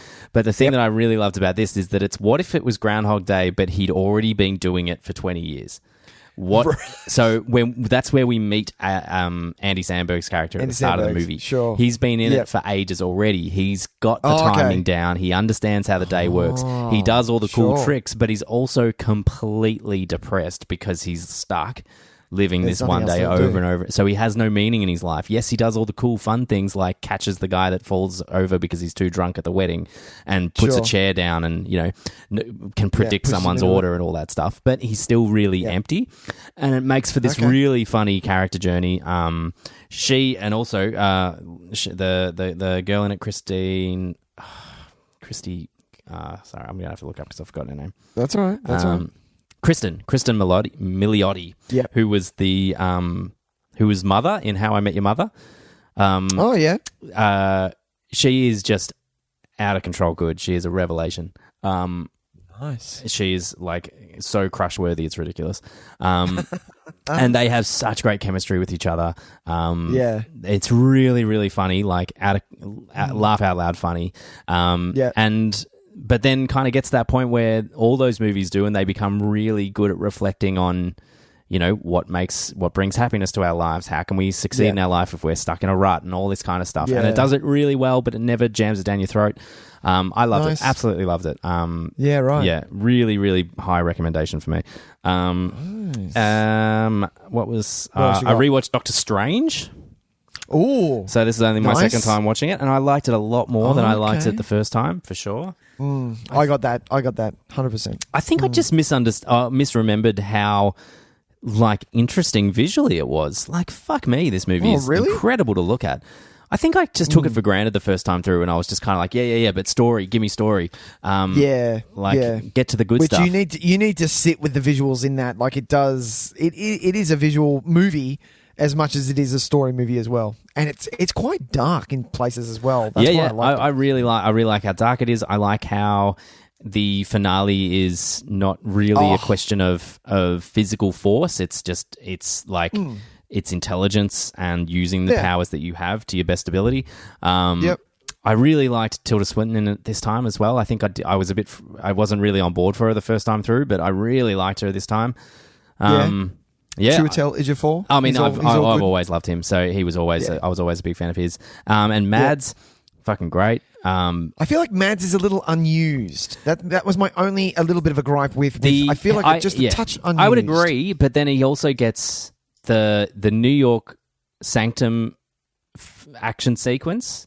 Yep. Is honestly just so very good, and I think it's some of the best villain stuff we've got, and he's so threatening in it and so great. And then they have that great kind of interrogation when he's in that fucking that fucking vice thing. Oh, it's terrifying, that thing. Oh my god! Yeah. And I spend so much time looking at his eye makeup because I'm like, that is such good makeup. Yeah, it really is. It's really great work. I was really, really enjoyed it a lot more than I did the first time. So, because I think it was, I'd grown to love Doctor Strange a lot more through Endgame. Sure. And but I just never had gotten around to going back and watching Doctor Strange again. And I'm so glad I did because it's really, it ranks very high. Nice. The last thing I'll mention is I rewatched Apollo 13 as well, which is legitimately I have been wanting to watch this for a while. Sam has never seen it, and it's hands down the reason I think I love Ron Howard, like knowing that he can just pull us out of a hat. Like, do you think that this is his best movie? Look, for a little while I would have said maybe something like Parenthood. Oh yeah. But I think I'm bonkers to have thought that because after rewatching this, it's a no-brainer. It has the same effect on me as like it's the Shawshank Redemption properties principle. Yeah. It's the movie that completely removes your awareness that you're watching a movie while you're watching it. Right. I was just so just enthralled by it all again. And everyone is so good in it. Everyone is so good in it. Especially the little subplot with Gary Sinise because he's not allowed on the ship because they think he might have measles, have the flu. Yep. And they have to bring him back to basically work out everything from the ground What so they the can. issue is. Yeah, and he's so good. Ed Harris is on fire in this. Ed Harris. But yeah, who plays his wife? Who plays Tom Hanks' wife? It is. God, what is that name? I've forgotten. Is it Kathleen I can Quinlan. see her face. Kathleen Yes. Quinlan. It is. She's great in that. She puts so much tension into some of those scenes. Well, yeah, it's her, and also the stuff with his mum as well. The old lady who plays his mum. It's really sweet and tender. She really sells that home stuff because I mean, obviously what's happening up there is so interesting. Yeah, but it's so important for us to have those moments of seeing, just seeing, putting ourselves in the position of not only being so interested as what's happening, but being in having a personal connection with them and fearing for them, their lives like that. And that there's a moment towards the end where it's basically where they say we're going to lose radio contact for 3 minutes. They'll either come back or not. And Ron Howard directs the shit out of that 3 minutes of screen time because it is so... You know what happens. You know that it's fine. We know. I've seen the movie before. We know history. But you are honestly clawing your own fucking arm off in those 3 minutes. It's so well done. Howard, man. Seriously. Yeah, it's really, really solid. I don't know why. I put it on because we watched... I actually fell asleep because I was very tired. But we put on Hidden Figures and I was really loving it. And then fell asleep. Yeah, it was, just sometimes when you just fall asleep in a movie and you're like, oh no, come on, and you're slapping yourself in the face. I can do this. Yeah, because it's something that you've wanted to watch for ages. I did that the other day. God damn it! And I was like, and if that happens to me, my rule is that I have to start from the beginning. Exactly, because I'm not going to get the full effect of what's happening. No. Anyone who listens to this podcast who says, "Oh yeah, I watch movies in halves. Oh, I'm going to watch this when I get home," wrong. Do you think the director made it so that you were watching it in halves? Yeah, take that. Losers. My God. But yeah, I've wanted to watch Apollo 13 with Sam. She's never seen it. I know that it's one of my favorites. It's right up there. It has the tension. It's a different movie than Gravity, but still has the same effect after you see it. Yeah. Such a different movie. But the tension is so intense, I remember. Yeah. But there's something that can't be replaced by knowing that it's historical. It really can't. You can't compete with that. Knowing that exactly. Oh, there were real human beings stuck in a spaceship. You watch Gravity and you're like, okay, space nightmare. But crazy. George Clooney isn't a real guy in that movie. Tom Hanks. These guys are playing real dudes who were stuck in a fucking space. It was the moon module that they spent most of the time in because they had to use that. Yeah, but the loop, the fact that they go on the other side of the moon and they're just pure blackness. And fuck that. Yeah, exactly. And do you know how many times I watch these movies? I'm like, fuck that. Never in my life will I be an astronaut. And look, it's not like they're knocking down the door asking me to be an astronaut, but 100%. I would never, ever, ever be able to do it. I don't know. Maybe I might be able to. It'd be a hell of a way to go. Could I have some Valiums? If you can pump, if you could pump me full of Valleys to get through that, the launch, then I think I'd be okay. Oh no, that's the best bit. I want every single I want to be able to say that I have literally strapped my ass to a fucking rocket and I am going to the moon. Literally, I will be, whenever that happens, whenever I see that at in Armageddon or a movie where they literally fire that fast into whatever, I am Crush from Finding Nemo going, righteous! That is me, 100%. That isn't it? Yeah, okay. We have very differing opinions on that. But that's fine. But yeah, the last thing I want to say about Apollo 13 is that it's I love a movie that celebrates smart people. It's smart people doing smart stuff. There was no magic powder or anything, or it was just people sat down and figured it out, and we've got a really entertaining movie that celebrates that we just figured it out. And I like that a lot. There's not enough of them. Yeah. Very good. Nice. Nick, do you want to tell the people at home where they can find our show? Ladies and gentlemen, thank you so much for joining us. We have been Nick Tyson Videotape, and we just did Home Alone, our second last movie of the Christmas season. That's correct. Oh my God, what are we doing next? Oh, you'll have to wait until after the spiel to find out. Exactly. Oh my God. So Tyson and myself would love it if you could rate, review, subscribe our lovely show. We would love it so much. If you do wish to follow us on any social media, we are there. You just have to punch in Nick Tyson Videotape podcast and we'll pop up on Facebook, Instagram, Twitter. We do have a YouTube account, so you can listen to us on that. And Tyson and myself are big fans of the Letterboxd app. So if you do wish to find out what Tyson and I rated Home Alone 2, Lost in New York, you'll have to jump on Letterboxd to follow Tyson. Tyson is TYS_videotape, and I am NIC_videotape. Correct. Nick, Tyson. what are we doing for our Christmas special? Tyson, let's for Christmas Eve, because I love how you edit it and drop the episode on Christmas Eve. Of course.